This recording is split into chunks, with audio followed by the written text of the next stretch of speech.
హరి ఓం. ఓ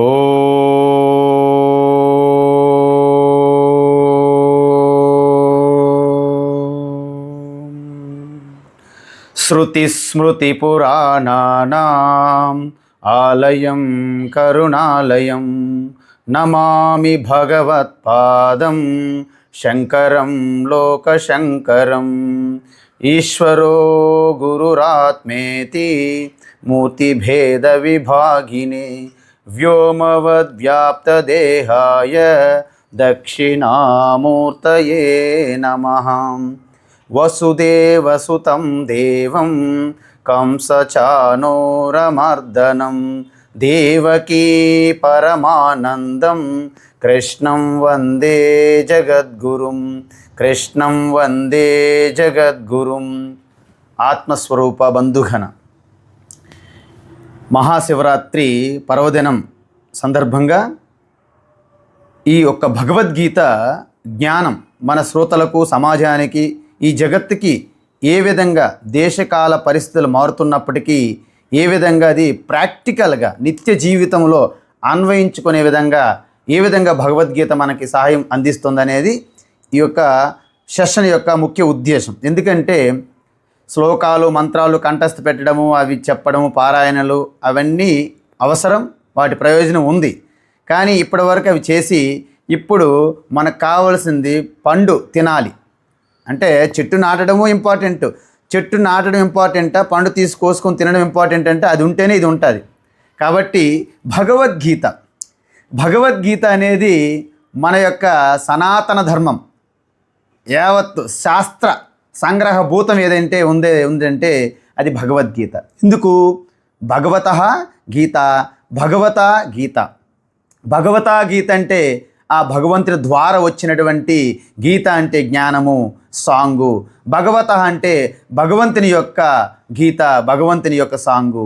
అదేవిధంగా భగవంతుడే గీతగా వచ్చినటువంటి, అందువలనే భగవద్గీత మిగతా గీతలతో కంపేర్ చేయరు.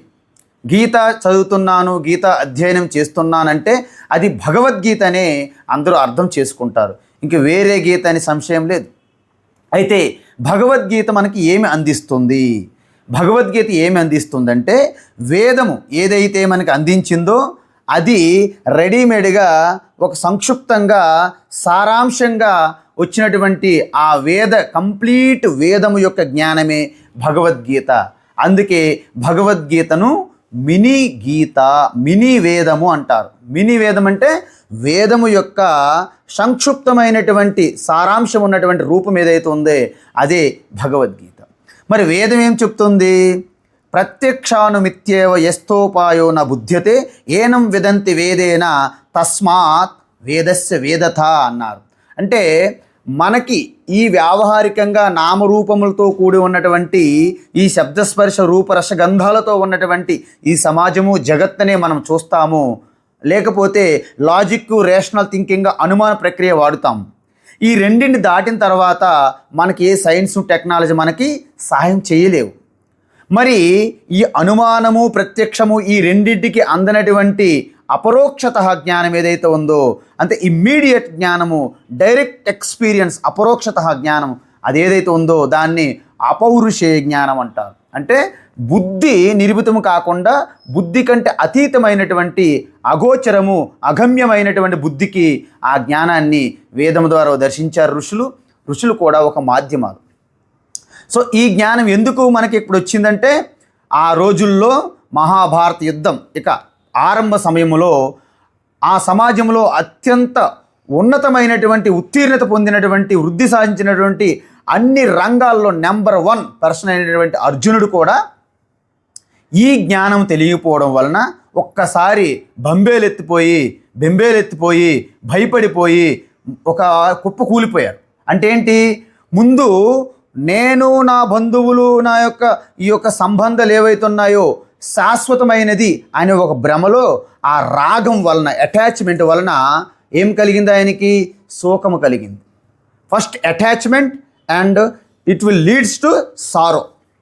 అంటే రాగము శోకానికి తీసుకెళ్ళింది. ఎప్పుడైతే ఈ శోకములో మునిగిపోయాడో మొత్తం మొత్తము తన బుద్ధి ఈ పొరలు కప్పివేసింది. అంటే ఏంటి? ధర్మము అధర్మము, న్యాయము అన్యాయము, సత్యము మిథ్య మధ్య ఉన్నటువంటి వివేకము కప్పివేయబడింది. అందువలన రాగము, శోకము, మోహము ఈ మూడు మొదటి అధ్యాయంలో ఆ డయాగ్నిస్ చేసిన తర్వాత ఆ సిమ్టమ్స్ బయటపడ్డాయి అన్నమాట. ఈ మూడు సిమ్టమ్స్ అంటే attachment, sorrow and completely delusion. So these three are the report from diagnosis centre of Vishada Yoga. జనరల్గా విషాదం అనేది యోగం ఎందుకు అవుతుందంటే అర్జునుడికి కలిగినటువంటి విషాదము లీడ్స్ టు సెల్ఫ్ నాలెడ్జ్. అంటే ఈ జీవితములో ఇంక ఏది పొందాల్సిన అవసరం లేదో, ఏదైతే శాశ్వతం, ప్రాప్యసి స్థానం శాశ్వతం అని చెప్తారు 18వ అధ్యాయంలో, అలాంటి స్థానాన్ని పొందడానికి ఏదైతే అవసరమైందో, ఉపయోగపడిందో, అందువలన ఆ విషాదం కూడా ఒక యోగము అని ఉపయోగపడింది కాబట్టి, ఉపాయం అయింది కాబట్టి దాన్ని అర్జున్ విషాద యోగ అన్నారు. అయితే ఇంత గొప్పటి గ్రంథం ఆరంభంలో మంగళం ఏంటి? మనకి ధర్మక్షేత్రే. ధర్మం అంటేనే ధారయతి ఇది ప్రజాహ, ధర్మో ధారయతి ప్రజాహ, ధారణాత్ ఇది ధర్మ. కాబట్టి ధర్మం శబ్దంతోనే మంగళ సూచకమైనది ఈ గ్రంథానికి. అదేవిధంగా ధర్మక్షేత్రే కురుక్షేత్రే అంటే ధర్మక్షేత్రే కురుక్షేత్రే అంటే క్షేత్రే ధర్మం కురు అంటే భగవద్గీత ఆరంభ శ్లోకంలోనే మన స్వధర్మాన్ని తెలియజేసింది. యాక్చువల్ చెప్పాలంటే ధర్మ శబ్దంతోనే. అందుకే ఇంకా ఎక్కడ ఎవరు ఉన్నారో వారి యొక్క ధర్మాలని నిర్వర్తించడమే భగవద్గీత ముఖ్య పాఠం. సో ఈ విధంగా అక్కడతో ప్రారంభమైనటువంటి ఈ భగవద్గీత ఇక 18 అధ్యాయాల వరకు అలా నడుస్తూ ఉంటుంది. దీంట్లో డిస్కస్ చేసినటువంటి అన్ని ధర్మాలు ఉన్నాయి, అన్ని కర్తవ్యాలు ఉన్నాయి, భక్తి ఉంది, ఉపాసన ఉంది, యోగం ఉంది, ధ్యానం ఉంది, జ్ఞానం ఉంది, అన్నీ కూడా భగవత్తులో సింపుల్గా, వెరీ సింపుల్గా డైరెక్ట్గా వేద జ్ఞాన భాండాగారాన్ని రాసిని భగవద్గీతలు అందించడం జరిగింది. అందువలనే భగవద్గీత వలన ఇన్స్పిరేషన్ అయ్యి స్ఫూర్తి పొందిన వారు ఏ రంగంలోనే ఉండొచ్చు. స్వతంత్ర సంగ్రామంలో బాలగంగాధర్ తిలక్, భగత్ సింగ్, చంద్రశేఖర్ ఆజాద్ లాంటి వాళ్ళు కూడాను, నేతాజీ సుభాష్ చంద్రబోస్ వీళ్ళందరూ కూడా భగవద్గీతని స్ఫూర్తి పొందారు. అదేవిధంగా మనకి మహాత్మా గాంధీ, అదేవిధంగా వివేకానంద స్వామి అంటే కేవలము ఒక భగవద్గీత పట్టుకొని మాత్రమే చికాగో సదస్సుకి వెళ్ళి మాట్లాడారు. అదేవిధంగా ఐన్స్టీన్ లాంటి వాళ్ళు, అదేవిధంగా ఆటం బాంబు తయారు చేసినటువంటి శాస్త్రవేత్తలకు కూడాను భగవద్గీత ప్రేరణగా తయారైంది. ఇప్పటికీ ఈ మధ్య కాలంలోనే సునీత విలియమ్స్ అంతరిక్షం నుండి వచ్చిన తర్వాత నాకు భగవద్గీత ఒక్కటే మార్గదర్శకంగా ఉన్నది, అదే నాకు ధైర్యాన్ని, జ్ఞాన సామర్థ్యాన్ని అందించిందని చెప్పారు. అంటే భగవద్గీత ఏ రంగంలో ఉన్నారనేది కాదు, ప్రతి మనిషికి మహర్షిగా మార్చే మహామంత్రంగా భగవద్గీత చెప్పుకోవచ్చు. అందుకే మనము ఈరోజు నేను భగవద్గీత సంక్షిప్తమైనటువంటి ఒక పుస్తకం రాయడం జరిగింది. దీనికి క్యాప్షన్ కూడా అదే పెట్టాను, మనిషిని మహర్షిగా మార్చే మహామంత్రం అని పెట్టాం దీనికి క్యాప్షన్. అందువలన ప్రతి మహర్షి, యోగి అందరూ కూడాను భగవద్గీత అనేది శ్రీకృష్ణుడు అనే ఒక వ్యక్తిగా, గురువుగా చెప్పింది కాదు, ఇది సాక్షాత్తు ఈశ్వర వాక్కుగా మనకు తెలియజేస్తుంది. ఆఖరిలో దీన్ని సంజయుడు ఏం చెప్పారు? ఈ బ్రహ్మ విద్య అంటే ఏంటి? జీవ బ్రహ్మ ఐక్యం. అందువలన వేదం యొక్క లక్ష్యం ఏంటి? ఫస్ట్ కర్మకాండ అంటే దాని నుండి చిత్తశుద్ధి రావాలి, తర్వాత ఉపాసనకాండ ఏకాగ్రత సిద్ధించాలి, తర్వాత జీవ బ్రహ్మ ఐక్య సిద్ధాంతము మహావాక్యముల ద్వారా. అదేవిధంగా భగవద్గీత కూడా అలాగ దాన్నే ఫాలో అవుతుంది. మొదటి 6 అధ్యాయములు, తర్వాత 6 అధ్యాయములు, తర్వాత 6 అధ్యాయములు 3 షట్కములుగా విభజించడం జరిగింది. అందువలన మొదటి షట్కం అంతా కర్మయోగము, రెండవ షట్కములో భక్తి యోగము లేదా ఉపాసన యోగము, 3వ షట్కములో జ్ఞానయోగము. అదేవిధంగా మహావాక్యం అంటే ఏంటి? ఉపనిషత్తులు అనేవి వేదం యొక్క అల్టిమేట్ కన్క్లూజన్స్. ఏంటి? మహావాక్యం. మన సైన్స్లో ఎలాగైతే న్యూటన్ లాస్ కానీ, మన Einstein E=mc² theory of relativity ఎలా చెప్తారో, అదేవిధంగా తత్వం అసి. దిస్ ఇస్ ద 3 words తత్ త్వము అసి. అంటే తత్ ఏదైతే నువ్వు మొత్తం సృష్టి స్థితి లయకి కారణమైనటువంటి ఒక శక్తి, ఒక హయ్యర్ పవర్, అది తత్. ఎవరు? త్వము, నువ్వే, అసి అయి ఉన్నావు. అంటే అలాగా ఒక బుడగ సముద్రం మనం తీసుకుంటే, బుడగ ఒక జీవుడుగా ఒక ఫామ్గా తీసుకుంటే, సముద్రం అనేది ఒక ఈశ్వరుడిగా తీసుకుంటే, సో మనం బుడగకి ఏం చెప్తున్నాము? ఏ బుడగా తత్వమసి అంటే ఏంటి? నువ్వు వేరు సముద్రం వేరు కాదు, నీ స్వరూపమే సముద్రంగా ఉన్నది అని చెప్పినట్టు.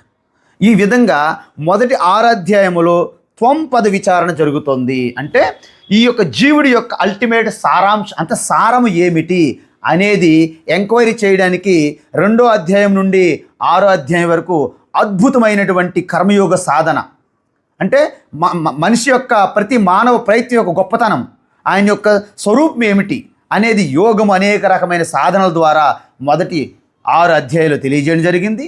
తరువాత ఈశ్వరుని యొక్క గొప్పతనం ఏంటి, దానికి సాధన ఏంటి, ఈశ్వర అనుగ్రహం మనకి ఎంతవరకు అవసరము అనేది 7 నుండి 12వ అధ్యాయం వరకు చెప్పడం జరిగింది. తరువాత 13 నుండి 18వ అధ్యాయం వరకు జీవుడికి ఈశ్వరుడికి మధ్య ఉన్న సంబంధం ఏమిటి, జీవబ్రహ్మ ఐక్య సిద్ధాంతాన్ని తెలియజేయడం జరిగింది. సో ఈ విధంగా ఓవరాల్గా 18 అధ్యాయాల యొక్క భగవద్గీత ఓవరాల్ వేదముల యొక్క సారాంశాన్ని మనకి రిఫ్లెక్ట్ చేస్తున్నది. ఈ విధంగా ప్రతి మనిషి కూడాను సాధారణంగా బహిర్ముఖంగా ఉంటారు, సకామంగా ఉంటారు. ఎందుకు? తన స్వరూపమే అనంత ఆనందము, అనంత ఐశ్వర్యము అని తెలియకపోవడం వలన ఆనందం కోసము, ఐశ్వర్యాల కోసము బయటికి పరుగులు తీస్తుంటారు. సో అలాంటి వారిని కూడా ఒక ధర్మ మార్గంగా ఫస్ట్ తీసుకుని వెళ్ళాలి. ఎందుకు? ప్రతి మనిషి కొన్ని గోల్స్ వైపు పరుగులు పెడతారు. ఏంటి ఆ గోల్స్? వాటిని పురుషార్థాలు అంటారు. 1 ధర్మ పురుషార్థము, 2 కామ అర్థ మోక్ష, 4 పురుషార్థాలు. అయితే ఎవరైతే 99% ప్రజలు మానవులందరూ కూడాను అర్ధకాములుగా ఉంటారు, అర్ధకామ పురుషార్థాల వైపే ఉంటారు. ఎవరైతే ఈ అర్ధకామాలని కూడా ప్రయారిటీ తగ్గించి, అంటే అర్థం కామార్థం నుండి నిస్వార్థంగా, కామ పురుషార్థం నుండి నిష్కామంగా ఎవరైతే మారుతారో, వారి కోరికల నుండి, వారి యాక్షన్స్ అంటే కర్మల నుండి ఎవరైతే గ్రహిస్తారో, ఏంటి గ్రహించిన దృష్టిని అంటే మొత్తం యావత్తు సృష్టి అంతా ఒక మహాశక్తి, ఒక ఈశ్వరు నడిపిస్తున్నారు, అణువణువు ఖాళీ లేకుండా. అంటే చీమ కూడా శివుని ఆజ్ఞ లేకుండా కుట్టదు అనే సిద్ధాంతం ఎవరైతే మన నరాల్లో, మన రక్తంలో, మన బ్లడ్లో, మన మట్టిలో ఉన్నదో, ఈ సిద్ధాంతం అర్థం చేసుకున్నప్పుడు ఎవరిని కూడా మనము వేరుగా భావించకుండా, మనం స్పెషల్గా మన కోసం కాకుండా మన సమాజం కోసమే మనం ఏదైనా కూడబెట్టుకోవాలి, మన సమాజం కోసం మనం ఏమైనా చెయ్యాలి అని నిష్కామంగా, నిస్వార్థంగా చేస్తే వారిలో ధర్మం అనేది అలాగ స్థాపన జరుగుతుంది. ఆ ధర్మానికి ఏంటి మూలము? కరుణా ప్రేమ. అంటే మన హృదయము కరుణా ప్రేమతో నిన్నప్పుడు మనం చేసే ప్రతి కార్యము ధర్మ కార్యం అవుతుంది. అంటే అర్ధకామ పురుషార్థాల నుండి ధర్మ పురుషార్థంలోకి వస్తారు. దీనినే కర్మయోగం అంటారు. అంటే ఇప్పుడు మనము జ్ఞానం ఇంకా పొందలేదు, అందుకే అజ్ఞానులు చేసినటువంటి నిస్వార్థ నిష్కామ కర్మనే కర్మయోగం అంటారు. అందుకే మొదటి అధ్యాయము, 2 అధ్యాయం, 3 అధ్యాయంలో మనం చూస్తే కర్మయోగానికి అద్భుతమైనటువంటి డెఫినేషన్ ఇవ్వడం జరిగింది. డెఫినేషన్స్, నిర్వచనాలు. కర్మణ్యేవాధికారస్తే మా ఫలేషు కదాచన మా కర్మ ఫలయే తుర్భూహు మా తే సంగోస్త్వ కర్మణి. అంటే మీరు నిజానికి మీరు పూర్తిగా కర్మ చేయడానికి అధికారం ఉన్నది, కానీ రిజల్ట్ మీరు డిసైడ్ చేయలేరని చెప్పారు భగవాన్. ఎందుకంటే మనం చేసేటప్పుడు కానీ రిజల్ట్ వచ్చేటప్పుడు కానీ ఏ ఒక్కరూ నిర్ణయించరు. అనేక కారణాలు ఉన్నాయి, అనేక ఫ్యాక్టర్స్ వర్క్ చేస్తున్నాయి మనకు తెలియకుండా. కాబట్టి కర్మ చేయడంలో మీరు ఏకాగ్రత, కాన్సన్ట్రేషన్, మీ అధికారం పెట్టుకుంటే రిజల్ట్ వైపుని మీకు అక్కర్లేదు. ఒకవేళ రిజల్ట్ వైపు పెడితే మనం 100% ఇన్పుట్ ఇవ్వలేకపోతాం. కాబట్టి మనం కర్మయందే మన అధికారం పెట్టుకొని రిజల్ట్ అనేది మన పని కాదు, మన డ్యూటీ కాదు, మన జ్యూరిస్డిక్షన్లో లేదు, అది వేరే ఒకరిది. కాబట్టి కర్తురాజ్ఞయా ప్రాప్యతే ఫలం కర్మ కింపరం కర్మ తజ్జడం అని రమణ మహర్షి ఏం చెప్పారంటే, కర్మ అనేది అది జడము, దాని అంతటా అది ఏమీ రిజల్ట్ ఇవ్వదు. దానికోసం రిజల్ట్ ఇవ్వడానికి ఒక చైతన్య శక్తి ఉన్నది, ఒక ఈశ్వర, అది గుర్తించి మీరు చెయ్యండి అన్నారు. ఎలా చెయ్యాలి? ఈశ్వరార్పితం నేచ్చయా కృతం చిత్తశోధకం ముక్తి సాధకం అని చెప్పారు. అందువలన ఎప్పుడైతే దీన్ని గ్రహించాడో వ్యక్తి, మనిషి, అప్పుడు చేసిన ప్రతి పని, అది శారీరకంగా కానీ, వాచికంగా కానీ, మానసికంగా కానీ, 3 కర్మలు కూడాను ఈశ్వరార్పణంగా చేస్తే అప్పుడు వచ్చిన రిజల్ట్ ఏదైనా మనకు అనవసరం. ఎందుకంటే అది ప్రసాదం, ఈశ్వర ప్రసాదం కాబట్టి. అరటిపండు ఈశ్వర ప్రసాదంగా ఇస్తే ఇది పాడైపోయిందని మనం అనం. అదే అరటిపండు మార్కెట్లో కొంటేనే పాడైపోయింది అంటాం. కాబట్టి మనం చేసే ప్రతి పని కూడా ఈశ్వర అర్పణగా, ఈశ్వర అర్చనగా మనం భావన చేసినప్పుడు ఆ ఉద్దేశం ఇంపార్టెంట్ కాబట్టి అలాంటి యాటిట్యూడ్తో చేసినప్పుడు వచ్చినటువంటి రిజల్ట్స్ని ఈశ్వర ప్రసాదంగా భావన చేసి స్వీకరిస్తే దీనినే కర్మయోగం అంటారు. సో ఈ కర్మయోగం వల్ల ఏమైంది? యోగస్థా కురు కర్మాణి సంగం త్యక్త్వా ధనంజయ సిద్ధ్యో సమో భూత్వా సమత్వం యోగ ఉచ్యతే. అప్పుడు సమత్వం వస్తుంది. ఆ సమత్వ బుద్ధినే యోగం అంటారు. అంటే failures, success, we don't care about failure and success. It's only experience illuminating in your consciousness. That is the karmayoga. అందువలన ఆ యొక్క హయ్యర్ పవర్ ఏదైతే ఎరుకని మనం ఎరుకలో ఉంటూ మనలో ఉన్నటువంటి ఆల్ ఎక్స్పీరియన్సెస్ అంటే లాభ నష్టాలని, జయాపజయాలని, మానవమానాలని, సుఖదుఖాలని, శీతం ఉష్ణముని అన్ని ద్వంద్వాలను కూడాను సాక్షిగా మనం గ్రహించి ఆ సమత్వ బుద్ధితో చేయడాన్ని అద్భుతమైనటువంటి కర్మయోగంగా చెప్పడం జరిగింది. అదేవిధంగా యోగ కర్మ కౌశలం అని చెప్పారు, స్కిల్ ఇన్ యువర్ యాక్షన్. అందువలన కర్మ చేయడము మీకు అధికారం ఉంది, రిజల్ట్ యందు లేదని చెప్పారు. అలాగని కర్మలు మానడం కూడా తప్పు అని చెప్పారు. సో ఈ విధంగా కర్మయోగం చెప్తూ దీనికి అద్భుతమైనటువంటి ఒక శ్లోకం చెప్పారు. అది 3వ అధ్యాయంలో 30వ శ్లోకం. ఇప్పుడు నేను మీకు చెప్పిన శ్లోకాలు 2వ అధ్యాయంలో 47వ శ్లోకం, 2వ అధ్యాయంలో 47, 49 శ్లోకాలు 48వ శ్లోకం చెప్పాను. ఇప్పుడు 3వ అధ్యాయంలో 30వ శ్లోకము మొత్తం కర్మయోగానంతటికీ ఆయుపొట్టు అనమాట. మయి సర్వాణి కర్మాణి సన్యస్యాధ్యాత్మచేతసా నిరాశీ నిర్మమో భూత్వా యుధ్యస్వ విగత జ్వరః. ఈ ఒక్క శ్లోకము మీరు తెలుసుకుంటే మొత్తం కర్మయోగం అంతా కూడా అద్భుతమైనటువంటి కర్మయోగం అవుతుంది. ఏంటది అంటే, ఫస్ట్ ఆఫ్ ఆల్ మై సన్యస్య అంటే అధ్యాత్మ చేతసా. ఈ శ్లోకములో మనకు అనుగుణంగా స్టెప్స్లో మనం రాసుకోవాలి. ఏంటి? ఫస్ట్ అధ్యాత్మ చేతస అంటే కంప్లీట్గా వివేక బుద్ధి. అంటే మనలో నిత్యము అనిత్యము, సత్యము అసత్యం, మిథ్య, ఈ విధంగా మనము ఒక వివేకం బుద్ధితో చూసేటప్పుడు ఆ యొక్క అసత్యాన్ని విడిచిపెట్టాలి, అనిత్యాన్ని విడిచిపెట్టాలి, ఆ వికారాలను విడిచిపెట్టాలి, ఈ తాత్కాలికాన్ని విడిచిపెట్టాలి, సత్యాన్ని పట్టుకోవాలి అని మనకు తెలుస్తుంది. మనం ప్రతి ఒక్కటి చూస్తుంటాం. ఎందుకంటే ఈ వివేకం మనకు తెలియనప్పుడే ధర్మము, ఈ వివేకము లేకపోవడం వల్లనే అర్జునుడు మోహములో కన్ఫ్యూజ్ అయిపోయి తన ఉపదేశాన్ని ఇచ్చాడు మొదటి అధ్యాయం అంతా. అందుకే ధర్మ సమ్మూఢ చేతాహ అన్నాడు. మొత్తం కన్ఫ్యూజ్ అయిపోయిన కృష్ణ, శిష్యస్తేహం షాదిమాం త్వాం ప్రపన్నం, నీ శిష్యుడిగా నేను పాదాల పడి ఉన్నాను, నాకు నీ శిష్యునిగా స్వీకరించి నాకు బోధ చెయ్యి అని చెప్పాడు. కాబట్టి ఈ విధంగా ఈ యొక్క వివేక బుద్ధి కలిగి ఉండడాన్ని అధ్యాత్మ చేతస. అధ్యాత్మ అంటే అది ఆత్మ, అంటే అంతఃకరణ, కంప్లీట్గా శుద్ధమైన అంతఃకరణతో పూర్తిగా వివేక బుద్ధి కలిగి ఉండడాన్ని అధ్యాత్మ చేతస అంటారు. ఇది మొట్టమొదటి ఒక గుణం, ఒక క్వాలిఫికేషన్. తర్వాత ఏంటి? మయి సర్వాణి కర్మాణి సన్యస్య అంటే మనం చేసే ప్రతి ఒక్కటి ఈశ్వరార్పణ బుద్ధితో చెయ్యాలి. అంటే సన్యాసి అంటే మనకి ఇక్కడ సన్యాసం అనేది 2 ఉన్నాయి. ఏంటి? ఇక్కడ కామ్యకర్మల త్యాగమా, సర్వకర్మ ఫల త్యాగమా? అంటే భగవద్గీత ప్రకారము కర్మల త్యాగంతో కంటే కర్మ ఫలాన్ని త్యాగం చేయడంలోనే గొప్పతనం చెప్పారు. కాబట్టి అంటే ప్రతిది కూడాను ఈశ్వర ప్రసాద బుద్ధితో స్వీకరించడమే మయి సర్వాణి కర్మాని సన్యస్య అని చెప్పారు. సో ఇక్కడ 2 అయినాయి. తర్వాత ఏంటి? నిరాశి నిర్మమో భూత్వ. నిరాశి అంటే మీరు ఒకటి గమనించాలి. అంటే నిరాశ అంటే ఆ రిజల్ట్ మీద, అంటే పూర్తిగా చాలామందికి expectation, hopes, anxiety, stress, tension ఇవన్నీ వస్తున్నాయి. ఎందుకు వస్తున్నాయి? వాళ్ళందరూ ముందే ప్రిపేర్ అయిపోతారు. దీస్ ఆర్ ద రిజల్ట్ అంటే మన యొక్క కంపెనీస్, వ్యాపార సంస్థలు అన్నీ కూడా గోల్స్ పెట్టుకుంటారు, డెడ్ లైన్ ఇస్తారు, టైం ఫిక్సింగ్ చేస్తారు. కాబట్టి ఎంప్లాయీస్ ఫుల్ ప్రెజరు, అంత టెన్షను, ఆ ఇంటెన్సిటీ, ఫుల్ హెవీ వెయిట్తో ఉంటారన్నమాట. ఎందుకు? ఆ గోల్స్, డెడ్ లైన్స్. కానీ మన గీత, ఈ భగవద్గీత ఏం చెప్తున్న భగవాన్ శ్రీకృష్ణ, అది కాదు మనం చేయాల్సింది. మనం చేయాల్సింది ఏంటి? మీరు కేవలము డూ యువర్ డ్యూటీ చేసేటప్పుడు కూడాను ఒక పవర్ అనేది నడిపిస్తుంది. ఇండివిజువల్గా నేను చేసేదేమీ కాదు, నా ద్వారా చేయిస్తుంది. కాకపోతే ఆ ఈశ్వరుడు నా ద్వారా చేయడానికి నేను కంప్లీట్గా ఒక మురళీలాగా ఎంప్టీగా ఉండాలి.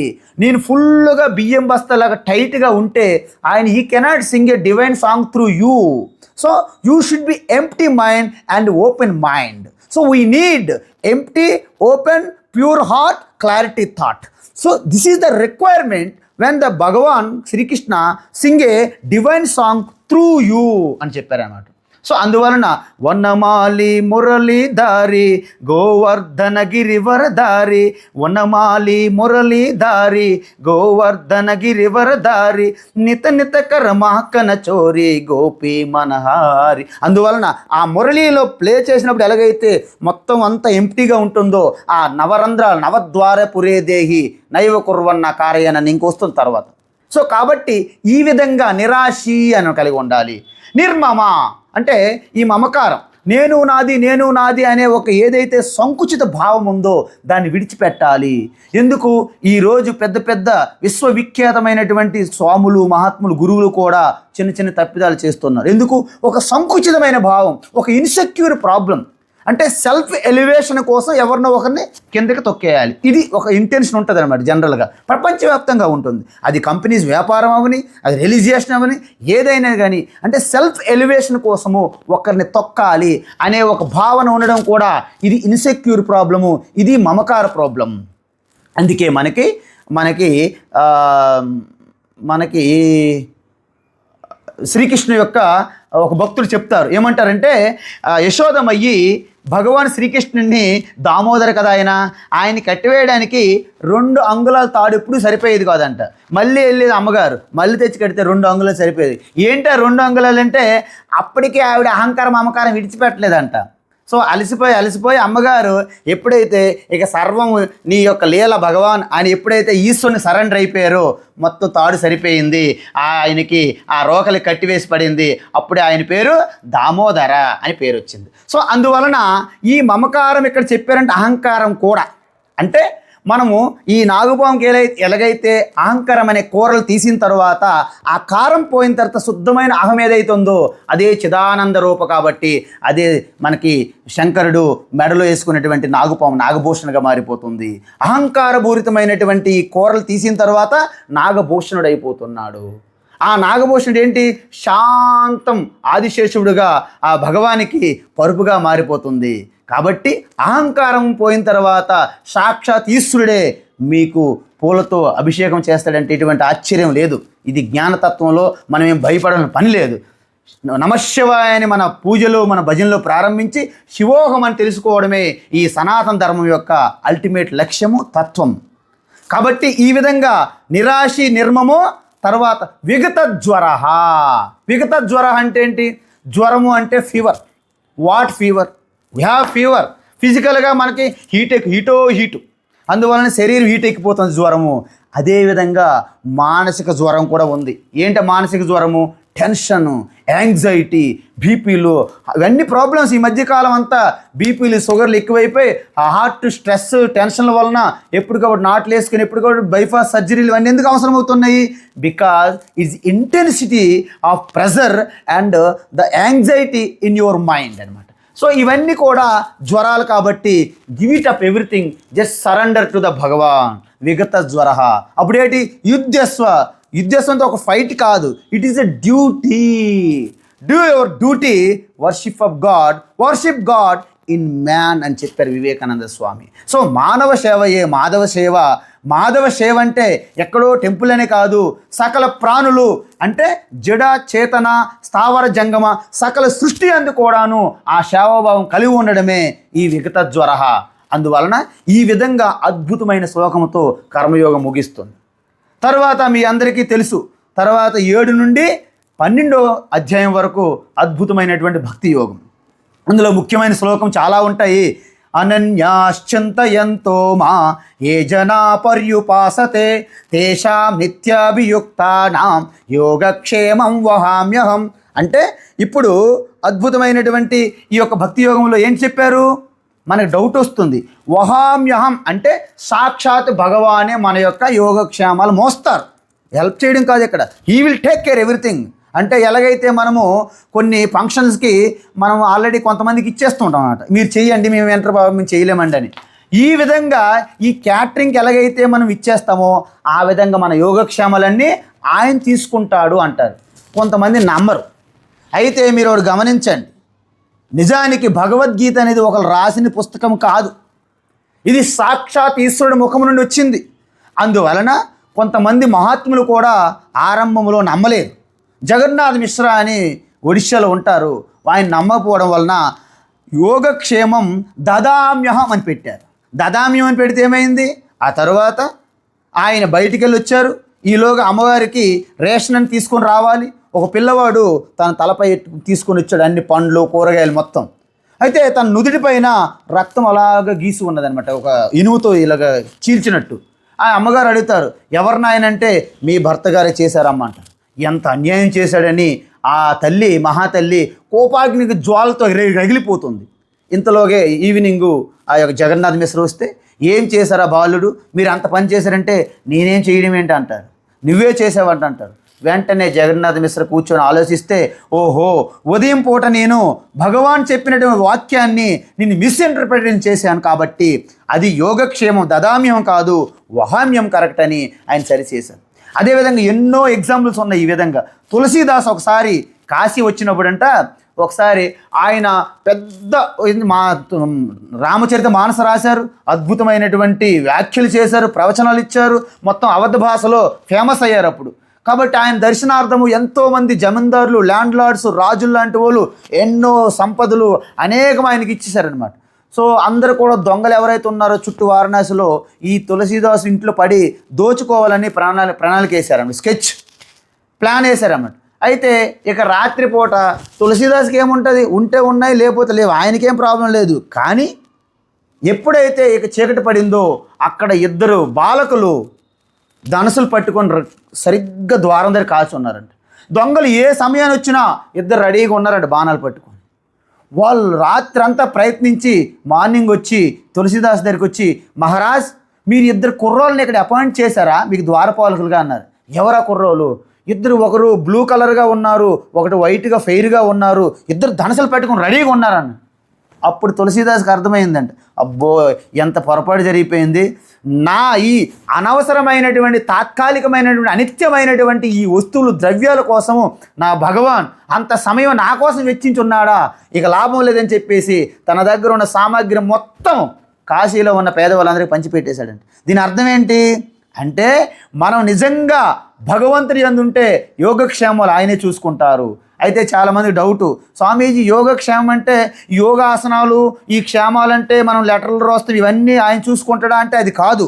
యోగం అంటే మనకి ఏదైతే అవసరమో అది పొందడాన్ని యోగం అంటారు. క్షేమం అంటే ఉన్నదాన్ని రక్షించడమే క్షేమం అంటారు. ఇంకా అంతకంటే ప్రాబ్లమ్స్ ఏమున్నాయి? మనం కావలసినవన్నీ సంపాదించడానికి నానా యాతనలు పడుతుంటాం, ఉన్నదాన్ని పోగొట్టుకుంటామేమని భయపడుతుంటాం. ఈ రెండు కాంట్రాక్ట్ ఆయన తీసుకుంటున్నాడు. ఇంకా మనం ఏం భయపడాలని పని లేదని చెప్పేసి ఈ అద్భుతమైనటువంటి శ్లోకంతో ఇక్కడ చెప్పారు. అదేవిధంగా మయ్యే వమన ఆదస్వ మయి బుద్ధిం నివేశయ నివసిష్యసి మయ్యేవ అత ఊర్ధం నా సంశయ అని చెప్పారు. కాబట్టి ఈ విధంగా ఎవరైతే నిరంతరం ఆ భగవంతుని యొక్క చింతనలో ఉంటారో వారికి ఏమి చేయాలని పని లేదు, వారికి ఏం కావాలో ఆయనే చూసుకుంటారు, దాన్ని ఏ విధంగా రక్షించాలో కూడాను ఆయనే చూసుకుంటారు. ఈ విధంగా అద్భుతమైనటువంటి భగవద్గీత ప్రతి ఒక్క శ్లోకం కూడా ఒక ఉపనిషత్తుతో సమానం, ప్రతి అధ్యాయం కూడా కంప్లీట్ శాస్త్రంతో సమానం. కాబట్టి నేను ఎక్కడ చెప్తున్నా ఇంక నేను టైము సరిపోదు నాకు, బట్ అద్భుతమైన ఇంక శ్లోకాలు ఉన్నాయి. మన్మనాభవ మద్భక్త మధ్యాజీ మాం నమస్కురు మామే ఏష్యసి యుక్త్వైవం ఆత్మానం మత్పరాయణ. అంటే అద్భుతమైనటువంటి ఈ విధంగా ఎవరైతే చేస్తారో ఆ భక్తుడు ఏ విధంగా ఉంటాడు, నా భక్తుడై ఉంటా. మద్భక్త మత్పరాయణ, నన్నే సాధనగా, నన్నే సాధ్యముగా. అంటే సాధనా భక్తి, అదేవిధంగా సాధ్యము భగవంతుడి లక్ష్యంగా చేసే భక్తి. అదేవిధంగా తర్వాత ఏంటి, మన్మన అంటే భగవంతుని యొక్క మన యొక్క బ్యాక్గ్రౌండ్ మనసులో, మైండ్లో నిరంతరము సుప్త చేతనలో కూడాను ఈశ్వరుడు యొక్క తపనతో జపంతో ఉండాలి. మధ్యాజి, మనం వాట్ ఎవర్ యద్యత్ కర్మ కరోమి తత్తదఖిలం శంభోతవారాధనం అంటారు. యత్కరోసి యదస్నాసి యజ్జుహోసి దదాసి యత్ యత్తపస్యసి కౌంతేయ తత్కురుస్వ మదర్పణం పత్రం ఫలం అని. సో ప్రతి ఒక్కటి కూడా మధ్యాజీ భవ, నువ్వు ఏం చేసినా ఈశ్వరార్పణగా చెయ్యి. అప్పుడేమవుతుంది, మాం నమస్కురు అంటే మీరు మధ్యాజీ అంటే మానవ ప్రయత్నము, మాం నమస్కురు అంటే ఈశ్వర అనుగ్రహాన్ని మనము కోరడము. అందువలన ప్రతి ఒక్కరూ విజయం సాధించాలంటే మానవ ప్రయత్నం ఉండాలి, ఈశ్వర అనుగ్రహం ఉండాలి. అందువలన నేనే సర్వం చేసేసానంటే అది అహంకారము, అంత దేవుడే చూసుకుంటుంటే నీ యొక్క మందబుద్ధి, నీ యొక్క లేజీనెస్, నీ యొక్క మూర్ఖత్వం అవుతుంది. కాబట్టి ఇక్కడ human effort plus Bhagavan grace both are working together, then only you will reach your goal. Arise, awake, stop not till reach the goal అని చెప్పారు. కాబట్టి ఉపనిషత్తు ఏదైతే చెప్పిందో భగవద్గీత అదే చెప్తుంది. సో ఈ విధంగా ఈ 5 పాటిస్తే ఏమవుతుంది, మామేవ యేష్యసి, నన్నే పొందుతారు అని భగవాన్ ప్రతిజ్ఞ చేశారు. అయితే చాలామందికి డౌట్, స్వామీజీ మేము అనేక తప్పులు చేసి ఉన్నాము, అనేక పాపాలు చేసి ఉన్నాం, మాకెక్కడ జరుగుతుంది? డోంట్ వర్రీ ఏమంటున్నారు, ఆపిచేత్సు దురాచార భజతే మామనన్యభాగ్ సాధురేవ సమంతవ్య సమ్యగ్ వ్యవసితో హి సహ క్షిప్రం భవతి ధర్మాత్మ శశ్వశాంతిం నిగచ్చతి కౌంతేయ ప్రతిజానేయి నమే భక్త ప్రణశ్యతి. సో భగవాన్ ఏంటంటే ప్రతిజ్ఞ చేసి సర్టిఫికేట్ సంతకం పెట్టి ఇచ్చినట్టు ఇచ్చారు గీత మనకి. కాబట్టి మీరు ఇంతవరకు ఎవరు ఏంటనేది doesn't matter, just give it up. Art potato లాగా మీరు విడిచిపెట్టి ఆ భగవాను వైపు తిరిగితే అత్యంత భయంకరమైన దొంగడుగా ఉన్నటువంటి రత్నాకరుడు కూడా బ్రహ్మర్షిగా అయినటువంటి వాల్మీకిగా మారుతున్నాడు. కాబట్టి ఆ రత్నాకరంతో దొంగతనాలు పాపాలు మనం చేయలేదు కాబట్టి మనం హ్యాపీగా చేరుకుంటామని భగవంతుడు చెప్పగానే చెప్పారు. ఈ విధంగా అద్భుతమైనటువంటి ఇలాగ చెప్పుకుంటూ పోతే ఇంక ఎన్ని చెప్పినా ఈ యొక్క భగవంతుని లీలలు, ఆయన గొప్పతనం. అందుకే కృష్ణం వందే జగద్గురు అన్నారు. కాబట్టి ఈ విధంగా మనం చూసుకుంటూ పోతే లాస్ట్కి భగవాన్ ఏమని చెప్పారు, ఎవరైతే ఈ సత్యాన్ని తెలుసుకొని నిరంతరము నా యొక్క స్మరణతో వారు ఏ కార్యక్రమం చేసినా టోటల్ మానసికంగా, ఈ శారీరకంగా మొత్తం టోటల్గా వాళ్ళ అద్భుతమైనటువంటి శక్తులు, మిరాకిల్ జరుగుతాయని చెప్పారు. ఎందుకు, శారీరకంగా మనం ఏం చేసామో ఇతరులు చేసింది మనం చేయలేము, మనం చేసింది ఇతరులు చేయలేరు. మానసికంగా మనం చేసింది ఇతరులు చేయలేరు, ఇతరులు చేసింది మనం చేయలేము. కానీ ఆత్మస్వరూప స్థితిలో అంతా ఒక్కటే. అయితే మనం ఏం చేయాలి, బహిర్ముఖము నుండి అంతర్ముఖంలోకి రావాలి. Turn inward from the extrovert and find the simplest path and track the path and crack the nutshell. అంటే మనకి అక్రోరా ఫ్రూట్ ఉంటే చూడండి, మనం కొడతాం, ఆ విధంగా track the nutshell of your heart and dive deep into your heart and you be one with yourself, that is the nectar of immortality అని చెప్పారు ఋషులు. కాబట్టి ఈ విధంగా చెప్పుకుంటూ పోతే అలాగ మనకేమవుతుంది, అక్కడ తమేవ చరణం గచ్చ సర్వభావేన భారత అన్నారు. అంటే కేవలం అన్నితా శరణం నాస్తి త్వమేవ శరణం మమ అని ఎవరైతే సర్వకాల సర్వ అవస్థలు యందు ఆ ఈశ్వరుని చింతలో ఉంటారో వారు అద్భుతమైనటువంటి వారు ఆ శాశ్వతమైన పదాన్నే పొందుతారు. సో దీనికి చెప్పడం చాలా సులభం స్వామీజీ, కానీ ఎలా రీచ్ అవ్వాలి అంటే దీనికి ముందు శ్రవణము, మననము, నిధిధ్యాసనం. అయితే మాకు ఆ స్థితి లేదు, మేము భక్తి చేసుకుంటాం. ఓకే, వాట్ ఈజ్ భక్తి అంటే ప్రతి మనిషికి ముందు కోరికలతో కర్మలు చేస్తారు కాబట్టి దాన్ని సకామ భక్తి అంటారు. సో చేస్తూ చేస్తూ ఆ సకామ నుండి నిష్కామ భక్తిలోకి రావాలి. అప్పుడేంటి, అంత భగవాన్ యొక్క అనుగ్రహంతో నాది అవుతుంది తప్ప నేను కేవలం కర్తన కాదు అని తెలుసుకొని చేస్తే దాని నిష్కామ భక్తి అవుతుంది. అప్పుడేమవుతుంది, నిష్కామ భక్తిలో మీకు అంతఃకరణ శుద్ధి అవుతుంది. అయితే మీరు ఎన్ని చేసినప్పటికీ బహిర్ముఖత్వం నుండి లోపలికి అంతర్ముఖంలో రావాలి. కాబట్టి అప్పుడు మీకు ఏకాగ్ర సిద్ధించాలి. కాబట్టి ఒక ఈశ్వరుని గుర్తించి ఏకరూప ఈశ్వర భక్తి చెయ్యాలి. ఏకరూప ఈశ్వర భక్తి, అప్పుడు మీ యొక్క ఏకాగ్రత పెరుగుతుంది. కానీ ఈశ్వరుడు ఎప్పుడు ఒక రూపాన్ని పరిమితం కాదు కదా. కాబట్టి అనేక విశ్వరూపంగా తెలుసుకోవాలి. అప్పుడు మీ యొక్క చిత్త విశాలత పెరుగుతుంది, ఎక్స్పాన్షన్ ఆఫ్ యువర్ మైండ్. ఆ విధంగా రెండు ఎప్పుడు చేశారో అప్పుడు పూర్తిగా మీరు ఒక యోగ్యత పొందుతారు. దేనికి? మీ స్వరూపం ఏమిటి, ఈశ్వర స్వరూపం ఏమిటి, రెండింటికి మధ్య ఉన్న సంబంధం ఏమిటి, దానిని జ్ఞానయోగం అంటారు. అప్పుడు మొట్టమొదటిసారిగా శ్రవణం చెయ్యాలి. శ్రవణం అంటే ఏంటి? దీర్ఘకాలం పాటు ఒక క్రమ పద్ధతిలో ఒక శ్రోత్రియ బ్రహ్మనిష్ట గురువు వద్ద అధ్యయనం చేయడాన్ని శ్రవణం అంటారు. ఆ శ్రవణం అయిన తర్వాత మీలో ఏమైనా సంశయాలు సందేహాలు ఉన్నట్లయితే అది తోటి బ్రహ్మచారుల ద్వారా, తోటి సాధకుల ద్వారా, మళ్ళీ ఇంతకుముందు జరిగిన పాఠాల ద్వారా, మళ్ళీ ఆ గురువు గారి ద్వారా నివృత్తి చేసుకుంటే దానిని మననం అంటారు. ఈ విధంగా శ్రవణ మననం పూర్తయినప్పుడు మీ జ్ఞానం సంపూర్ణము. కానీ అది మీ అనుభవంలోకి రావట్లేదు. ఎందుకంటే టీ కప్పులో షుగర్ అడుగు భాగంలో షుగర్ అలాగా నిల్వై ఉన్నట్లే జ్ఞానం అయితే స్పష్టంగా ఉంది. కానీ మన సమస్యలు వచ్చినప్పుడు మన సమస్యల పైన సమస్యలే, ఈ జ్ఞానమై ఉంటుంది. అప్పుడు దాన్ని ఏం చేయాలి? దాన్ని నిధిధ్యాసనం చేయాల్సి ఉంటుంది. ఆ నిధిధ్యాసనం కోసమనే అనేక గ్రంథాలు రాయడం జరిగింది. ఈ విధంగా ప్రాతస్మరణ స్తోత్రం కానీ, దక్షిణామూర్తి కానీ, నిర్వాణ శతకము, దశశ్లోకి, ఇవన్నీ కూడాను ఆ నిధిధ్యాసనం కిందే వస్తాయి. సో ఈ విధంగా ఎప్పుడైతే శ్రవణ మన నిధిధ్యాసనం చేస్తారో అది సాక్షాత్ ఉపనిషత్తులు చెప్పడం జరిగింది. ఆత్మావారే ద్రష్టవ్య, శ్రోతవ్య, మంతవ్య, నిధిధ్యాసితవ్య. అరే మైత్రేయి, అంటే ఆ ఆత్మస్వరూపాన్ని నువ్వు దర్శించాలనుకుంటే ద్రష్టవ్య చేత్ అంటే ఆత్మస్వరూపాన్ని దర్శించాలనుకుంటే శ్రోతవ్య ప్రథమ కుర్యాత్, ముందు వినాలి, మననం చెయ్యాలి, ధ్యానం చేయాలి. ఈ విధంగా చేసుకుంటూ పోతే అప్పుడు మనకు అద్భుతమైనటువంటి ఈ తత్వం పొందిన తరువాత అప్పుడు మన స్వధర్మం గురించి చెప్పారు. స్వధర్మంలో ఎటువంటి లొసుగులు ఉన్నా స్వధర్మం విడిచిపెట్టకూడదు.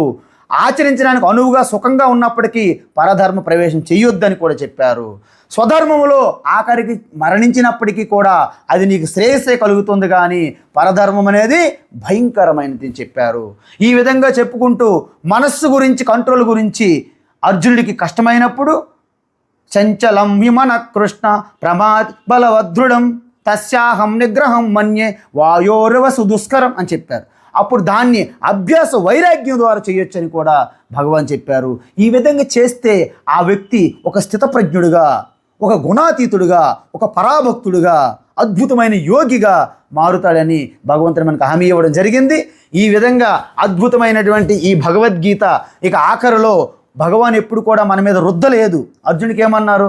అర్జున, ఈ తత్వాన్ని అత్యంత రహస్యమైన ఇతితే జ్ఞానమాఖ్యాతం గుహ్యతరం మయా విమృశయే తదశేషేన యతే చతి తథా కురు అన్నారు. అంటే అద్భుతమైనటువంటి రహస్యమైన రాజవిద్య బ్రహ్మ విద్య నీకు చెప్పాను అర్జున. ఇప్పుడు పూర్తిగా విశ్లేషించి విచారించి ఏది మంచి అనుకుంటే, ఏది ధర్మం అనుకుంటే అది నువ్వు చెయ్యి అని ఆయనకే అప్పచెప్పేశారు. భగవాన్ ఎప్పుడు కూడా ఆయనకి కష్టపెట్టలేదు, ప్రెజర్ చేయలేదు. ఇది నువ్వు చేయాల్సిందే, ఇది నమ్మకపోతే నువ్వు పాపాత్ముడు అయిపోతావు, నీకు సైతాన్ని పట్టుకుంటున్నది ఇలాంటి సిద్ధాంతాలు కావు, నువ్వు ఆలోచించి ఏది శ్రేయస్ అయితే అది చెయ్యి అని భగవాన్ చెప్పారు.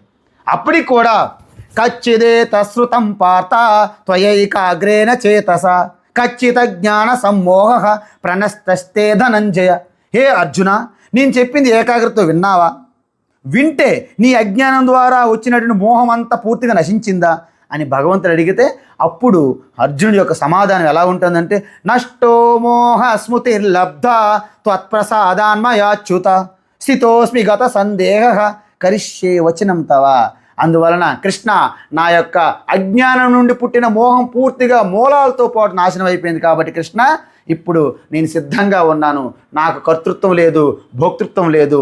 ఇప్పుడు నీవు ఏ విధంగా చెప్తే ఆ విధంగా చేయడానికి నాకేం ప్రాబ్లం లేదని చెప్పిన తర్వాత ఈ అద్భుతమైనటువంటి గీత జ్ఞానాన్ని సాక్షాత్తు దర్శించి అది వ్యాస మహర్షి అనుగ్రహం ద్వారా దర్శించి ఈ లోక కళ్యాణానికి అందించినటువంటి ఆ సంజయుడు కూడా యోగం యోగేశ్వరాత్ కృష్ణ సాక్షాత్ కథయత స్వయం యత్ర యోగేశ్వర కృష్ణో యత్ర పార్థో ధనుర్ధర తత్ర శ్రీర్విజయో భూతి ధ్రువానేతిర్మతిర్మమ అంటే ఈ విధంగా కృష్ణార్జునులు ఎక్కడ ఉంటారు, భౌతికంగానే కాదు, కురుక్షేత్రంలోనూ కాదు, మన ఆధ్యాత్మికంగా ఇది బుద్ధిగా అర్జునుడు ఉంటే తన యొక్క వెనుక ఉన్నటువంటి చైతన్య స్వరూపం కృష్ణార్జునులు ఎక్కడైతే పూర్తిగా సమత్వంతో ఒక యోగగా ఎలాగైతే కలిసి ఉంటారో ఆ విధంగా అది ఆధ్యాత్మిక అయినా బయట అయినా విజయము, ఐశ్వర్యము, ధర్మము, నీతి పూర్తిగా పుష్కలంగా అక్కడ ఉంటాయని సంజయుడు కూడా మనకు హామీ ఇస్తూ ఈ విధంగా భగవద్గీతని పూర్తి చేయడం జరిగింది.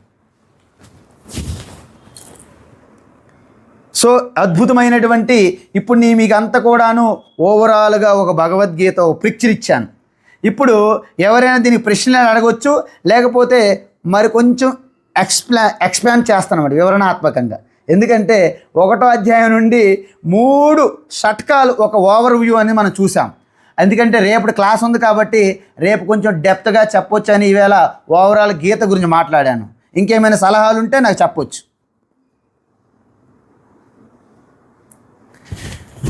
ఇప్పుడు భగవద్గీత మనకి ఇంపార్టెంట్ కొన్ని టీచింగ్ పాయింట్స్ చెప్తాను నేను. ఏంటంటే మనం సాధారణంగా మనకి అనంతమైనటువంటి జ్ఞాన సంపద, అనంతమైనటువంటి వనరులు ఉన్నప్పటికీ మనం ఫెయిల్ అయిపోతున్నాం. ఎందుకంటే మనలో ఉన్న లేజినెస్ కాదు, మనలో ఉన్న శక్తి ప్రాబ్లం కాదు, మనం ఏం చేయండి అంటే జస్ట్ ఫాలోవర్ అనుకరణ చేస్తున్నాము. ఫస్ట్ భగవద్గీత ఏమంటుందంటే డోంట్ ఫాలో, ఎవరిని ఫాలో అవ్వద్దు. ఇది మనం నేర్చుకోవాలి. First don't follow. మరి ఏం చేయాలి? మనం ఆలోచించే విధానాన్ని నేర్చుకోవాలి. ఎలా ఆలోచిస్తాం? మనకి బుద్ధిలో మొట్టమొదటి ఒక ఆలోచన వస్తుంది, అది మనకు తెలియకుండా వస్తుంది. మొట్టమొదటి ఆలోచన మన చేతుల్లో ఉండదు. ఏమవుతుంది? మొదటి ఆలోచన వచ్చిన తర్వాత దాన్ని మనం కొనసాగించాలా వద్దా అన్నది మన చేతిలో ఉంటుంది. కాబట్టి మొట్టమొదటి ఆలోచన మన చేతిలో ఉండదు. రెండో ఆలోచన అది మనకి శ్రేయస్ కలిగిస్తుందా లేకపోతే దుఃఖం కలిగిస్తుందా అనే ఒక విచారణ చేసే అవకాశం మన చేతిలో ఉంది. ఒకవేళ అది మీకు విధ్వంసకరమైనటువంటి, అది మీకు ఆటంకమైనటువంటి, అది మీకు అవరోధం అయినట్లయితే ఆ ఆలోచనని అక్కడే చిదివేయాలి. ఒకవేళ మీకు అది ఒక శ్రేయస్ అనిపించినప్పుడు ఆ ఆలోచనని కొనసాగించాలి. ఇంకొకటి తరువాత రెండవ ఆలోచన అనేది మన చేతుల్లో ఉంటుంది. తర్వాత మొట్టమొదట మనం మాట్లాడే మాట మన చేతుల్లో ఉంటుంది. ఏం మాట్లాడాలి అనే మన చేతిలో ఉంటుంది. కాబట్టి మొదటి ఆలోచన మన చేతిలో లేకపోయినా రెండో ఆలోచన మన కంట్రోల్ ఉంటుంది. తర్వాత మొట్టమొదటిసారి మాట్లాడే వాక్కు మన చేతిలో ఉంటుంది. అదేవిధంగా మనం చేసే యాక్షన్ ఏదైతే ఉందో, కర్మ ఏదైతే ఉందో అది కూడా మన చేతిలో ఉంటుంది. కాబట్టి భగవద్గీత ఏం చెప్తుందంటే జస్ట్ బ్లైండ్గా ఫాలో అవ్వక్కర్లేదు. Bhagavad Gita never teach what to think, it is only focus on how to think. కాబట్టి ఈరోజు ఈ యొక్క విషయాన్ని ఇది బ్రహ్మాస్త్రంగా ఉంటుంది. భగవద్గీత టీచింగ్లు ఇలాంటి చాలా పాయింట్స్ ఉంటాయి. ఒక పాయింట్ తీసుకోండి, ఆలోచన విధానాన్ని, ఆ ధోరణిని మనము ఒక్కసారి దాన్ని కల్టివేట్ చేసుకుంటే, అంటే ఎటువంటి సమయంలోనే సరే, ఎటువంటి పరిస్థితులు, విపత్కర పరిస్థితుల్లో కూడా మన ఆలోచన విధానాన్ని మనం విడిచిపెట్టకూడదు. అంటే ఎటువంటి don't fear, don't agitate, don't anxiety, don't highly confused and very restlessness. Be quiet, think 1 or 2 minutes, you will get the solution. Because ఎక్కడైతే ప్రాబ్లం ఉంటుందో అక్కడే పరిష్కారం ఉంటుంది, ఎక్కడైతే సమస్య ఉంటుందో అక్కడే పరిష్కారం ఉంటుంది.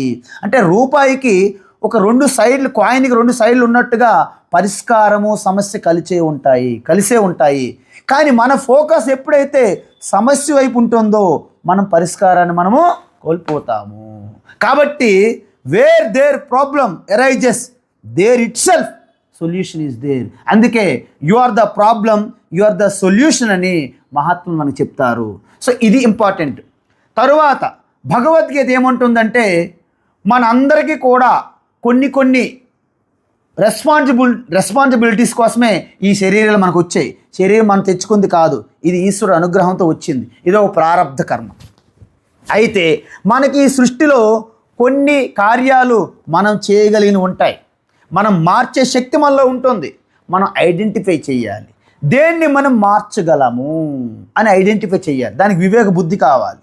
ఎందుకంటే మీరు మార్చగలిగిన కెపాసిటీ మీలో ఉన్నప్పుడు మీరు మార్చాల్సిందే. అబ్బో నా వల్ల కాదు, దేవుడా అనకూడదు మనం.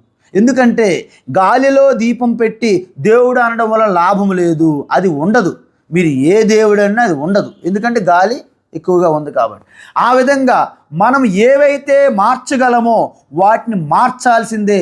మనకు ఆ శక్తి సామర్థ్యాన్ని ఈశ్వరుడు అనుగ్రహించారు. కాబట్టి మార్చగలిగిన వాటిని మార్చేందుకు మనం ఈశ్వరుడి సపోర్ట్ మనం తీసుకోవాలి.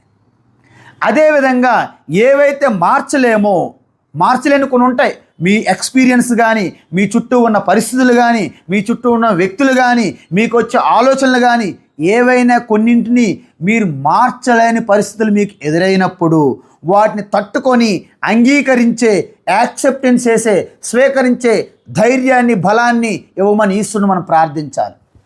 సో ఈశ్వరుని ముఖ్య ప్రార్థన మనం ఏం చేయాలి?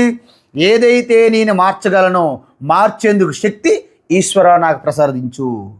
ఏవైతే నేను మార్చలేనో వాటిని తట్టుకొని అంగీకరించే శక్తి ఈశ్వరా నాకు ప్రసాదించు. మూడో ప్రార్థన, ఇంతకీ మనం మార్చేవి, మార్చలేనివి, ఈ రెండింటి మధ్య ఉన్నటువంటి భేదాన్ని, తేడాన్ని గమనించి గుర్తించే ఆ వివేక విచక్షణ శక్తి నాకు కావాలని మనం ప్రార్థన చెయ్యాలి. ఇలాంటి గురించి ఇవి మనం చేయాల్సిన ప్రార్థన. అంతే తప్ప నాకేమో మా పిల్లలకు ఉద్యోగాలు, పెళ్ళిళ్ళు, ఇల్లులు, కార్లు ఇవే కోరుకోవడం వలన నీవు పొందేది ఏముండదు. నువ్వు మట్టిలో కలిసిపోతావు. ఎన్ని కోట్ల ప్రాణులు, జీవరాశులతో పాటు నువ్వు కూడా వస్తావు. నీకంటూ ఒక చరిత్ర ఉండదు, నీకంటూ ఒక గుర్తింపు ఉండదు, నీకంటూ అసలు ఎందుకు పుట్టావో తెలియని పరిస్థితుల్లో మనం కొట్టుకుపోతాము ఈ మట్టిలో. కాబట్టి ఈ మూడు ప్రార్థనలు చేసుకుంటే అద్భుతమైనటువంటి ఈ భగవద్గీత టీచింగ్ అనేది ఇట్స్ ఎ ప్రాక్టికల్ వేదాంత, అనుష్ఠాన వేదాంత. అందుకే చాలామంది అంటారు, స్వామీజీ మీ పెద్దగా శాస్త్రాలు చదువుకోలేదు. మీరు పెద్దగా శాస్త్రాలు చదువుకోవని పర్వాలేదు, కానీ మన హృదయంలో ఆ ఈశ్వరుని కోసం తపించే ఆ కరుణ, ప్రేమ అది ఉన్నదనుకోండి, మీకు అన్నీ ఉన్నట్టే. ఒకవేళ మీలో ఆ ప్రేమ అనేది మిస్ అయితే మనకి ఎంతటి జ్ఞానం ఉన్నప్పటికీ కూడా శుష్క వేదాంత తమో భాస్కర అని మలయాళ స్వామి చెప్పినట్టుగా మీ యొక్క ఈ శాస్త్రజ్ఞానం అనేది మీకేమీ ఉపయోగపడదు. అందువలన ఎప్పుడైతే మీలో ఆ ప్రేమ, ఎప్పుడైతే మీలో ఆ విచక్షణ జ్ఞానం ఉన్నాయో అప్పుడు మీరు ఎంత పెద్దటి సమస్యలైనా ఎదుర్కొని అవలీలగా బయటపడతారు. ఎంత పెద్ద సమస్య మీ నెత్తి మీద వచ్చి పడినా మీరు 2 నిమిషాలు చాలు మీరు వెనక్కి రావడానికి. అంటే ఎలాగైతే ఒక బాలు గోడ కొడితే ఎంత స్పీడ్గా కొడితే దానికి రెట్టింపు వేగంతో ఎలాగైతే తిరిగి వస్తుందో ఆ విధంగా వెనక్కి వస్తారు. ఎప్పుడు మీలో అది ఉండాలి, సరుకు ఉండాలి. అందువలన బంగారం గనిలో బంగారం ఎంత ఉంటేనే మన శ్రమకి బంగారం వస్తుంది. బంగారం లేని ప్లేస్లో మీరు ఎంత చేసినా బంగారం రాదు. భూగర్భ జలాల్లో నీరు ఉన్న దగ్గరే మీరు ఒక బోరేస్తే నీరు వస్తుంది తప్ప నీరు లేని దగ్గర మనం ఎన్ని అడుగులు తవ్వినా నీరు రాదు.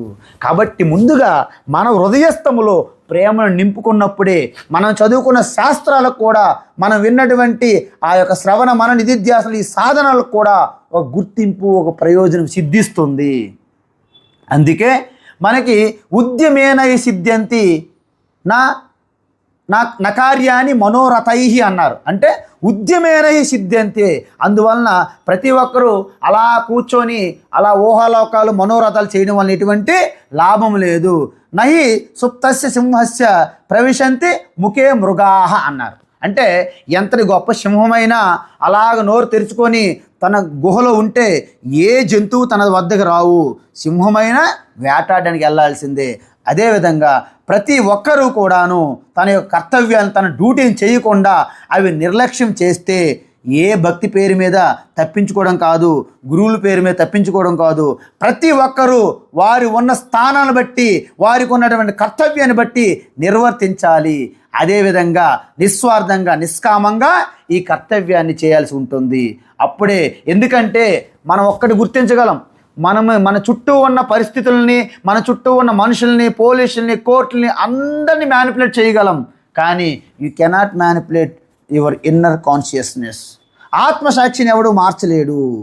అక్కడ మీరు తప్పకుండా దొరికిపోతారు. కాబట్టి అద్భుతమైనటువంటి భగవద్గీత అనేది మన యొక్క ప్రతి మనిషికి, అసలు ఈ కులాలు, మతాలు, ప్రాంతాలు, భాషలు, అసలు భూమి మీద ప్రతి మనిషికి కూడాను మినిమం ఒక మాన్యువల్, ఎలాగైతే ఒక యంత్రం పనిచేయడానికి ఎలాగైతే ఒక మాన్యువల్ పుస్తకం అవసరం ఉంటుందో ఆ విధంగా ఈ మనిషి అనే ఒక యంత్రం పని చేయాలంటే భగవద్గీత అవసరము.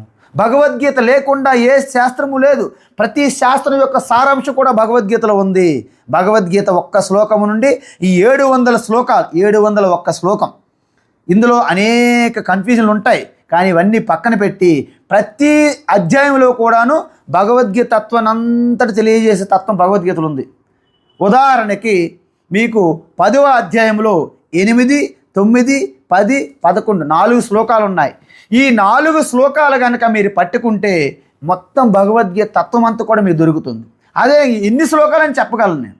అహం సర్వస్య ప్రభవః మత్తః సర్వం ప్రవర్తతే ఇతి మత్వా భజంతే మా బుధాభావ సమన్వితాః మచ్చిత్తా మద్గత ప్రాణా బోధయంతః పరస్పరం కథయంతశ్చ మాం నిత్యం తుష్యంతి చ రమంతి చ తేషాం సతతయుక్తానాం భజతాం ప్రీతిపూర్వకం దదామి బుద్ధియోగం తం ఏన మాముపయాంతి తే తేషామేవానుకంపార్థం అహమజ్ఞానజం తమః నాశయామ్యాత్మభావస్థః జ్ఞానదీపేన భాస్వత. ప్రతి మనిషి కూడాను ఇక్కడికే చేరుకోవాలి. ఏంటి? అహం సర్వస్య ప్రభవః అంటే శుద్ధమైన అహం.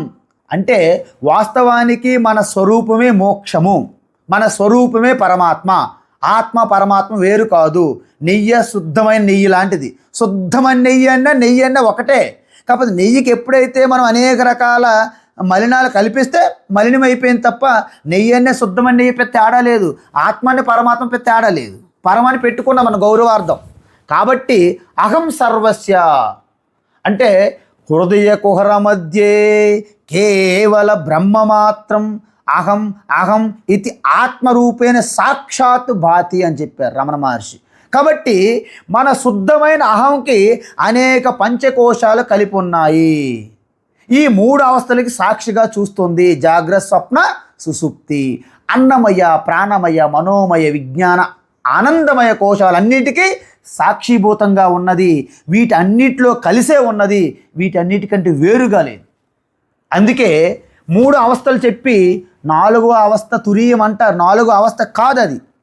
ఇది 3ంటికి కలిపి ఉంచి 3ంటిని సాక్షిగా దర్శించే ఆ యొక్క 3ంటితో పాటు ఉన్నటువంటి తురీయమే సాక్షి చైతన్యము.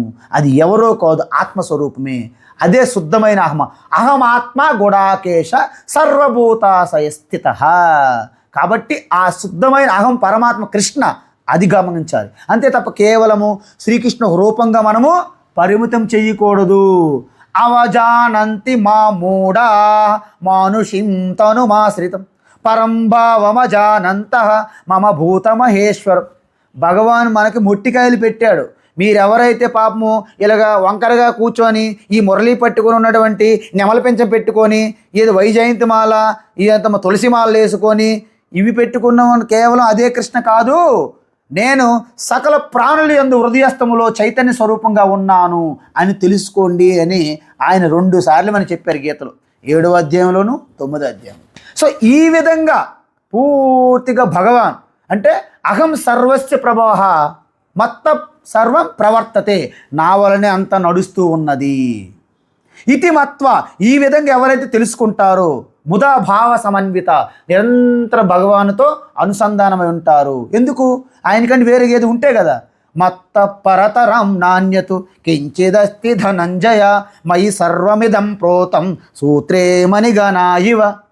మనకు కనిపిస్తాయి బీడ్స్ అండి, పూసలు మాత్రమే. కానీ పూసలు తనంతట తను ఉండగలవా? వెనుకున్న దారం మనకు కనిపించట్లేదు. అందువలన మనకు కనిపిస్తుంది ఈ సృష్టే, ఈ జగత్తే, నామరూపాలే. కానీ నామరూపాలు వాటంతటే ఉంటాయా? భగవాన్ అనే దారం కట్టబడి ఉన్నది అని చెప్పారు.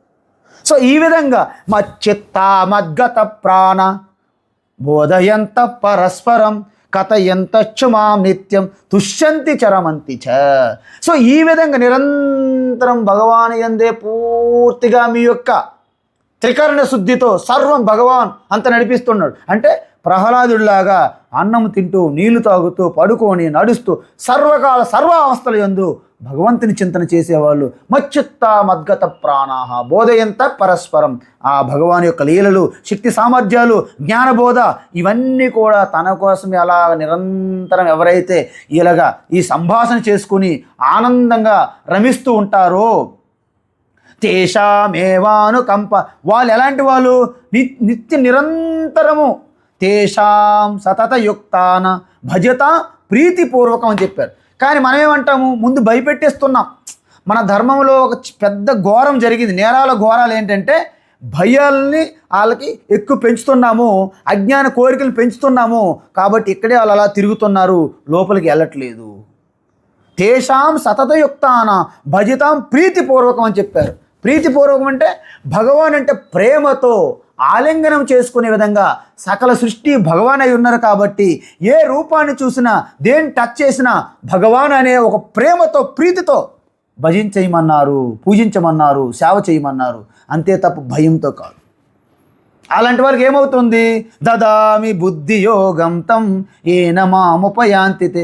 అలాంటి వారికి అద్భుతమైన అంతఃకరణ, ఆ వివేక శక్తి, విచక్షణ శక్తిని నేను ఇస్తాను, అనుగ్రహిస్తాను. బుద్ధి యోగం అంటే అప్పుడేమవుతుంది, తద్వారా దే విల్ రీచ్ మీ, తద్వారా నన్నే పొందుతారు. చూడండి శ్రీమద్ భాగవతంలో మనకి ఏమనుకుంటాము, గోవర్ధనగిరి అంటారు. అంటే ఇంద్ర పూజ భయంతో చేయడం వలన ఆ పూజకి ఎటువంటి ఫలితం లేదు. కాబట్టి ఇంద్ర పూజ క్యాన్సిల్ చేస్తే వాళ్ళలో భయం పోయింది. వాళ్ళలో భయం ఎప్పుడైపోయిందో వాళ్ళ హృదయంలో ప్రేమను నింపి, ప్రీతిని నింపి భగవంతుని పూజ చేసే విధంగా గోవర్ధనగిరి పూజ చేయించారు. అది అద్భుతమైనటువంటి జగద్గురువుగా చేసినటువంటి ఓ గొప్ప భక్తి విధానం పూజ. సో ఈ విధంగా తద్వారా వారు అంతఃకరణ శుద్ధి అవుతుంది. తద్వారా ఉపాసన భక్తి ద్వారా ఏకాగ్రత పొంది జ్ఞానయోగం ద్వారా నన్నే పొందుతారు. తేషామేవానుకంపార్థం అహమజ్ఞానజం తమః నాశయామ్యాత్మభావస్థ జ్ఞానదీపేన భాస్వత. చూసారా, తేషామేవానుకంపార్థం. ఎందుకు, ఈ యొక్క సృష్టి అంతా కూడా భగవంతుని యొక్క సంతానం కదండి. మరి సంతానమే తల్లిదండ్రులు ప్రేమ ఉండకపోతే పక్కింటి వాళ్ళకు ఉంటుందా? కాబట్టి మొత్తం సృష్టే అతని సంతానం. కాబట్టి యావత్ సృష్టి అంతా కూడా ప్రేమ కరుణతో ఆయనకు ఉంటుంది. మనందరినీ ఉద్ధరించడమే అంటే మనందరం ఎవరము, అందరం వేరు వేరు కాదు. ఆయన యొక్క జిరాక్స్ కాపీలు మనం. ఆయన ఒరిజినల్ సర్టిఫికేట్ అయితే మన జిరాక్స్ కాపీలు. జిరాక్స్ కాపీ విలువ ఉండదు ఒరిజినల్ లేకపోతే.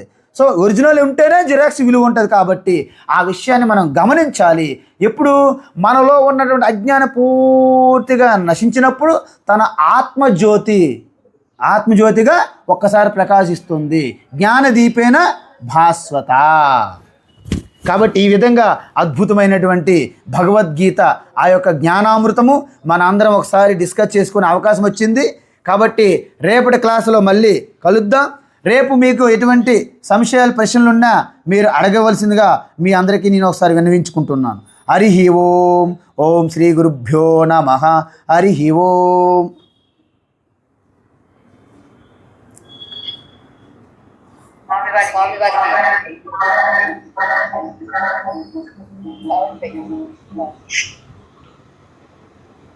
ధన్యవాదాలు.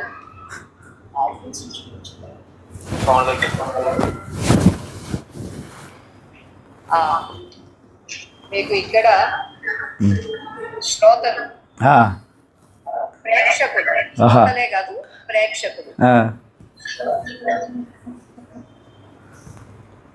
చాలా ధన్యవాదాలు. మళ్ళా అదే విధంగా తమది 11 నుంచి 12 గంటల వరకు.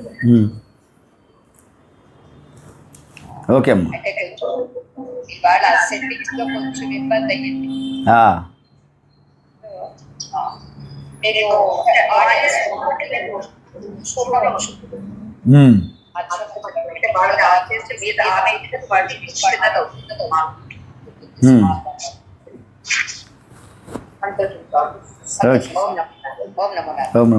ఓం నమో నారాయణ. హరి ఓం. హరి ఓం. వీర్యం కరవావహై తేజస్వినావధీతమస్తు మా విద్విషావహై. ఓం శాంతి శాంతి శాంతి. హరి ఓం. సుఖినో భవంతు. సుఖినో భవంతు. సంతు. ఓం తత్సత్. శ్రీ గురుభ్యో నమః. నమః. హరి ఓం. జయ రాధేశ్యామ్. జయ రాధేశ్యామ్. జై శ్రీకృష్ణ. జై శ్రీకృష్ణ. అరహర నమ పార్వతీపతి. అరహర మహాదేవ్. ఓకే. హర హర మహాదేవ. హరి. Recording.